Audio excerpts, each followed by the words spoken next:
Welcome to our channel Crime Loom, the place where true crime stories come alive. In a quiet neighborhood in Cleveland, Ohio, life moved in a slow and ordinary way. Families sat on porches during warm evenings. Children rode their bikes along the sidewalks and neighbors greeted each other with friendly waves. From the outside, everything looked calm and normal, the kind of place where people felt safe and familiar with one another.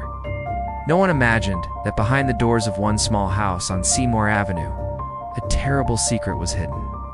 For years, while the world went on as usual, 3 young women were trapped inside that house, waiting, hoping, and fighting to survive.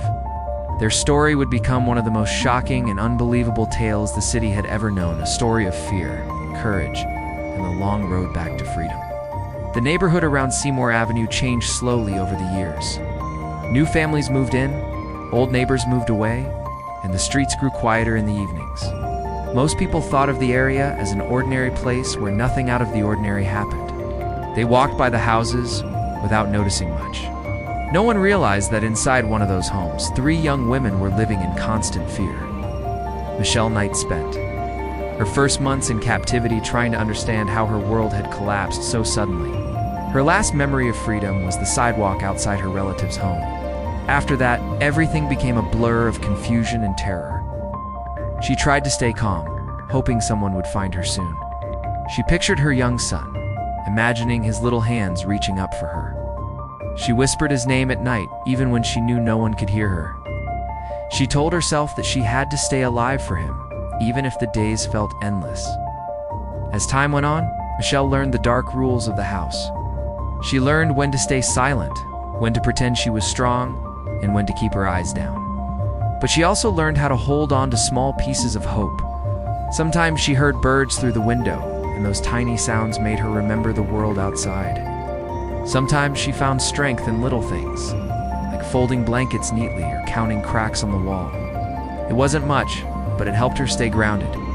When Amanda Berry arrived, Michelle saw someone who looked frightened in the same way she had once looked.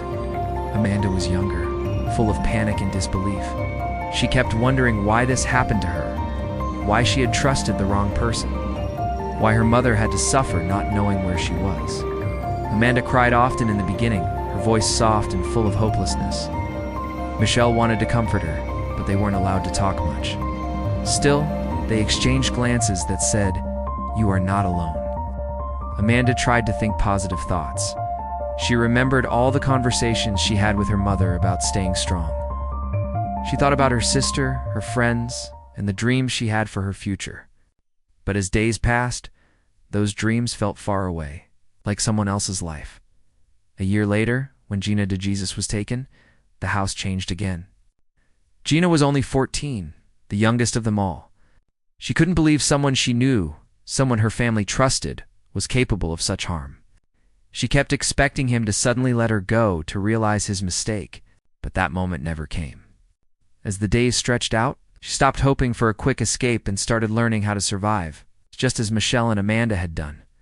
Inside the house, time seemed to have no meaning. Sometimes the women tried to guess the season by the feeling in the air. The rooms grew hot in the summer, with no breeze to cool them. In winter, the cold crept through the walls and made their bones ache. They could sometimes hear people shoveling snow or laughing as they decorated for holidays. They listened to fireworks on the 4th of July, heard kids trick-or-treating on Halloween, and recognized Christmas music drifting from radios in nearby homes. Each sound reminded them of the years slipping away. What kept them going was their growing bond. When Castro wasn't around, Michelle, Amanda, and Gina shared whispered conversations. They talked through the cracks in their doors, exchanging tiny bits of comfort. They told stories about their families, the funny moments, the traditions, the memories that made them smile, even in that terrible place. They reminded each other that the world was still out there waiting. As Amanda's pregnancy progressed, the women quietly prepared themselves for the arrival of a child. The thought of bringing a baby into that house was terrifying, but it also gave them something to protect. When Jocelyn was born, her soft cries echoed through the rooms, breaking the silence that had weighed on them for so long. Michelle cut the umbilical cord, her hands trembling. The baby's first breath felt like a miracle to all of them. Amanda held her daughter close, promising silently that she would keep her safe at any cost. Jocelyn grew quickly. She learned to crawl, then to walk in small, careful steps. The house became her whole world. She didn't know what a park looked like, or what a school was, or how it felt to run freely outside. Amanda tried to create a normal childhood within the limits of their captivity. She taught her words, numbers, and stories. Gina and Michelle played simple games with her, making dolls out of old fabric, pretending the rooms were castles or secret hideouts. The women laughed softly at her jokes, grateful for the tiny spark she brought. Meanwhile, the outside world kept moving. Amanda's family held yearly vigils, lighting candles and praying. Gina's parents continued passing out flyers. Michelle's absence still hurt her family, even if the world didn't pay much attention to her case. The community searched, hoped, and cried, not knowing that the answers they wanted were locked just a few streets away. Castro continued his double life. He dressed normally, greeted neighbors, and played music loudly in his yard. Sometimes he cooked outside or chatted with friends. People thought he was strange, but not dangerous. He hid behind a mask of normality so well that no one suspected anything. This made the women inside feel even more invisible. They could hear voices right outside the window and knew that freedom was only a few steps away, yet completely unreachable. Years turned into nearly a decade. The women had learned to survive, but they longed for the day they might be free. Amanda dreamed of taking her daughter to a playground. Gina dreamed of hugging her parents again. Michelle dreamed of finding peace, and maybe someday reuniting with her son. On May 6, 2013, everything changed. It was an ordinary day, but something felt different. Castro left the house, and for the first time, Amanda noticed the door was not secured properly. Her heart pounded. She pushed the door with all her strength, but it only opened a little. She could see the outside world through the crack, a world she hadn't touched in 10 years. She screamed for help. Her voice shook with fear and hope. A neighbor heard her and ran toward the house.